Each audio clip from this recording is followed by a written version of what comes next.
আপনি দুনিয়ার লম্বা আমি আমরা কিছু দেখি না পিছন থেকে ধাক্কা দিয়ে পাইছো আপনার তো কোনো কাজ নেই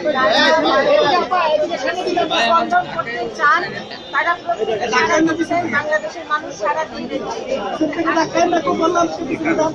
আমি আজকে পত্রিকায় খবর পেয়েছি আমার যে ফেসবুকে যে ভেরিফাইড পেজ আছে সেখানে আমি গ্রাহকদের কমপ্লেইনগুলো আমি গ্রহণ করছি এবং আমি দেখেছি কিছু কিছু জায়গায় যারা রিটেইলার আছেন তারা বায়োমেট্রিকে এই রি-রেজিস্ট্রেশন করতে টাকা নিচ্ছেন। কিছু কিছু জায়গায় গ্রাহক ভোগান্তির শিকার হচ্ছে যারা নতুন সিম রেজিস্ট্রেশন হচ্ছে বায়োমেট্রিকে, কিন্তু পুরানো সিমগুলোর ব্যাপারে তাদেরকে আবার আসতে বলা হচ্ছে, কেউ ঘন্টার পর ঘন্টা দাঁড়িয়ে থাকছে। আজকে একটা খুব সহজ সাপটা মেসেজ আমি মোবাইল ফোন অপারেটরদের পৌঁছে দিতে চাই। সেটি হচ্ছে তারা এই দেশে ব্যবসা করছেন, মানুষ জনগণ নাগরিক তারা কথা বলেন, তারা মোবাইল ফোন ব্যবহার করেন, ইন্টারনেট ব্যবহার করেন দেখেই তারা কিন্তু ব্যবসা করতে পারছেন, সরকারকেও রাজস্ব দিচ্ছেন। আমরা জনগণের সেবক, আমরা জনপ্রতিনিধি। একজন জনগণের মধ্যে একাংশেরও যদি কোনো অভিযোগ থাকে বায়োমেট্রিক সিম নিবন্ধনের বিষয়ে, হয় টাকা নেওয়া হচ্ছে কিংবা ভোগান্তি হচ্ছে অথবা তারা ধীরে চলো নীতি অগ্রসর হচ্ছে, তাহলে সেজন্য আমরা ইতিমধ্যে বিপিএসসি চেয়ারম্যান সাহেবকেও সঙ্গে এনেছি। আমরা মোবাইল টিম গঠন করব, সেই মোবাইল টিম প্রত্যেক জায়গায় জায়গায় অভিযান পরিচালনা করবে এবং ইনস্ট্যান্টলি কোন মোবাইল ফোন অপারেটর গ্রাহকদেরকে প্রতারিত করছেন বা প্রবঞ্চনা করছেন বা ধীরে চলো নীতিতে অগ্রসর হচ্ছেন সেটি তারা লিখবেন, লিপিবদ্ধ করবেন, রিপোর্ট আমার কাছে আসবে। এবং এই জন্য আমি সুস্পষ্টভাবে বলে দিতে চাই যে কোনো রকম অনুকম্পা দেখানোর সুযোগ নেই, কারণ আমরা জনগণের জন্য কাজ করি, একজন জনগণের ভোগান্তিও আমরা মেনে নেব না। এবং তারা ব্যবসা করছেন, কিন্তু যারা মোবাইল ফোন অপারেটর করছেন, ব্যবসা করছেন, আমরা জানি ডিজিটাল বাংলাদেশে তারা উন্নয়ন সহযোগী, তাদের উন্নয়ন সহযোগীর মতোই আচরণ করতে হবে। তারা যদি মনে করেন যে বাংলাদেশের মানুষরা জিম্মি হয়ে গেছে, এটা করতে দেওয়া যাবে না এবং এটা বাংলাদেশের মানুষ হবে না। একজন গ্রাহকের ভোগান্তিকেও আমরা অত্যন্ত সিরিয়াসলি গ্রহণ করে থাকি, কারণ এই জনগণের করার পয়সা দিয়ে আমরা চলি, তারা চলেন, সকলকেই চলতে হয়, কাজে জনগণের ভোগান্তি চলবে না। এই বার্তাটি পৌঁছে দেওয়ার জন্য আজকে এখানে আমি ধারাবাহিকভাবে যখন যেখানে আমি মনে করি আমি নেমে পড়বো এবং আমি দেখবো, কারণ এটা আমার কাছে আসছে এবং আমি এটা নিয়ে বেরিয়েছি।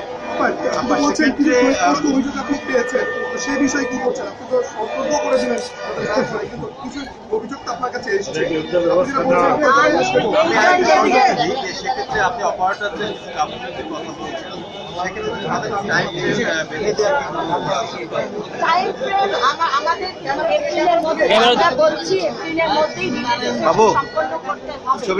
এবং কোথায় কোন সমস্যা হচ্ছে আমাদের কিন্তু বিটিআরসি থেকে মোবাইল টিম একটা যে কোনো সময় যে কোনো জায়গায় যেতে পারে এবং তারা এখন থেকে সেই কাজটি শুরু করবে। কারণ আমি সুস্পষ্টভাবে যেটা বলছি, কেউ আইনের মুখে নয়, মোবাইল ফোন অপারেটররাও নন। কাজে জনগণের ভোগান্তি, অন্তত আমরা যে বলি আমাদের সরকার জনগণের সেবক, সেই মনোভাব নিয়ে আমরা সেবার মনোভাব নিয়ে কাজ করছি। এখানে একজন জনগণেরও ভোগান্তি হবে সেটাকে আমরা হালকা ভাবে নেব, এটা কারো ভাববার কোনো অবকাশ নেই। আমাদের মোবাইল টিম আজকে থেকে কাজ শুরু করবে এবং যারা আছেন, যারা রি-রেজিস্ট্রেশনের জন্য আসছেন, সমস্যা হচ্ছে প্রত্যেকের কমপ্লেইন তারা গ্রহণ করবেন এবং প্রত্যেক মোবাইল ফোন অপারেটরের সিইওদের আমি ডাকবো, আজকে কিংবা কালকে প্রয়োজন হলে আমি শনিবার দিন অফিস খোলা রেখে ডাকবো। জনগণের ভোগান্তি মেনে নেওয়া হবে না, আমরা এইভাবে কাজ করছি না। জনগণের প্রত্যেককে স্বচ্ছন্দে এসে রি-রেজিস্ট্রেশন করবেন, বিনা পয়সায় লাইনে দাঁড়ানো, দুর্ব্যবহার সহ্য করবেন এমন ভাববার কোনো অবকাশ নেই। এটা আমরা করতে দেব না। আরেকটা বিষয় যে আপনার এই অভিযোগটা আপনারা পেয়েছেন এবং আইন শৃঙ্খলা রক্ষাকারী বাহিনী কাজ করছে যে কোনো ভিআইপি ভিভিআইপি অথবা যে কোনো মানুষের নাম্বার সিম ক্লোনিং করে একটা চক্র দিতে নানা রকম হুমকি দিচ্ছে। এই বিষয়ে দেখা গেছে যে অনেক সময় অপারেটরকে গ্রাহকরা অভিযোগ দিল দেখেন, আমি প্রত্যেকটা এক একটা কাজ একবার যেটা করতে পারবো না, এখন আমি বলবো আমি প্রতিটি কাজ করছি এবং সেটিকে আমি সুষ্ঠুভাবে শেষ করবার জন্য অগ্রসর হচ্ছি। কাজে আমি এই সেক্টরে একটা নিয়ম শৃঙ্খলা আনার চেষ্টা করছি। এইভাবে যথেচ্ছভাবে কোনো কিছু চলতে পারে না। এই সেক্টরে যে রকম অনিয়মতান্ত্রিক ভাবে মোবাইল ফোন অপারেটররা কাজ করেছেন সেই দিন এখন অতীত, এটা যেন তারা মনে রাখে। এখন কাস্টমার বেস সার্ভিস তাদের দিতে হবে, গ্রাহককে তাদের সন্তুষ্ট করেই ব্যবসা করতে হবে।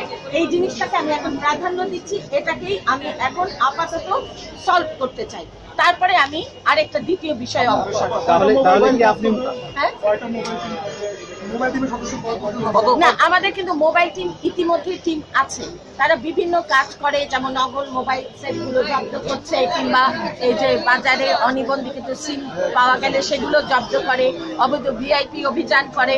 এখন এই টিমকে আমরা এই কাজটিও অন্তর্ভুক্ত করব এবং তারা প্রতি সপ্তাহে ছোট 3 জন 4 জনের গ্রুপ করে এক একটা এলাকা ভিত্তিক সার্ভে করবে এবং আমার কাছে রিপোর্ট আসবে এবং যেই মোবাইল ফোন অপারেটরের এই ধরনের গাফিলতি বেশি প্রমাণিত হবে তারা সেটার জন্য অবশ্যই মূল্য দিতে হবে। আমরা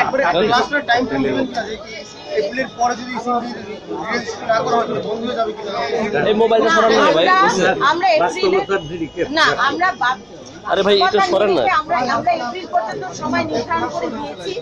এটি আপাতত আমাদের নির্ধারিত সময়সীমা।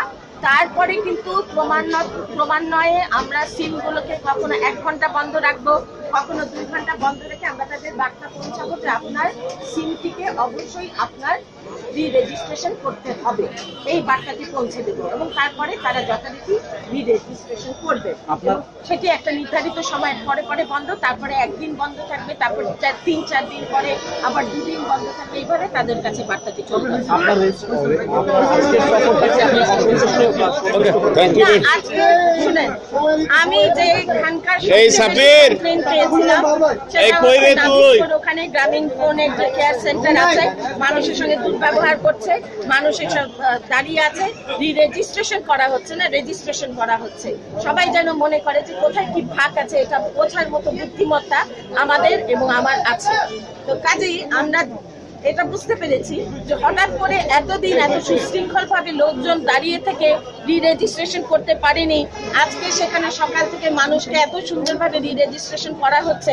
তার মানে আমি যে যাব, এই সংবাদটি লিক হয়েছে, তারা এখন সেইটির প্রতি দৃষ্টি দিয়ে সুন্দরভাবে রেজিস্ট্রেশন করছেন এবং ওখানে কোনো সমস্যা হচ্ছে না।